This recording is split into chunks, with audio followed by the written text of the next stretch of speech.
আসসালামু আলাইকুম বন্ধুরা, আশা করি আপনারা অনেক অনেক ভালো আছেন। আমরাও অনেক ভালো আছি।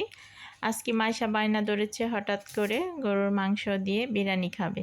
এই যে মাইশা টক দই বানিয়ে নিয়েছে। দেখুন বন্ধুরা, টক দইটা কিন্তু মাইশা বানিয়েছে অনেক সুন্দর করে। দেখতেও ভালো লাগছে, এই টক দইটা খেতেও খুব ভালো লাগবে। মাইশা পাশে বসে হাসছে আর আমি বিরিয়ানিটা রান্না করছি।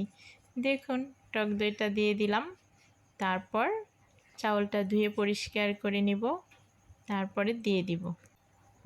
মাংসটা আমি কষিয়ে নিচ্ছি। গরুর মাংসটা ভালো করে না কষিয়ে নিলে বিরিয়ানিটা খেতে ভালো লাগবে না, মাংসটা শক্ত থাকবে। এই যে দেখুন, খুব সুন্দর হচ্ছে। আস্তে আস্তে নর্মাল আঁচে মাংসটাকে আমি ভালো করে কষিয়ে নিব, আর যেন মাংসটা একদম ছুটে যায়।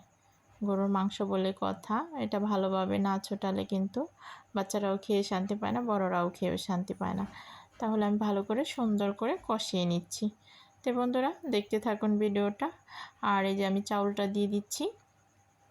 চাউলটা দিয়ে ভালো করে কিছুক্ষণ কষিয়ে তারপরে দিয়ে দিব পানি।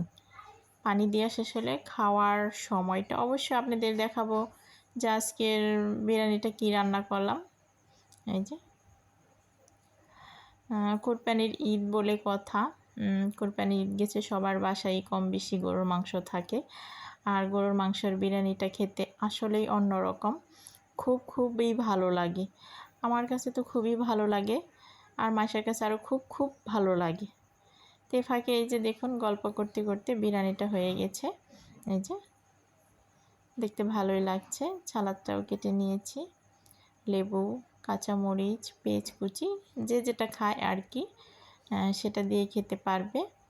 তো এই যে বন্ধুরা, অবশ্যই কমেন্ট করে আপনারা জানাবেন যে আজকের বিরিয়ানির রেসিপিটা কেমন হয়েছে।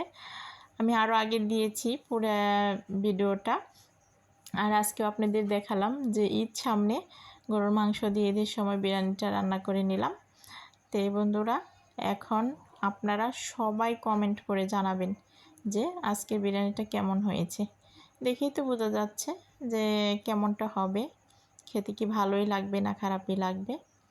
এই যে আমার ভাতিজা সেই করে কাঁচামরিচ খায়, আর বিরিয়ানি তো খাই, কোনো কথাই নেই। তো বন্ধুরা, এখন আমরাও সবাই মিলে খেয়ে নিচ্ছি। আজকের মতো এখানেই শেষ।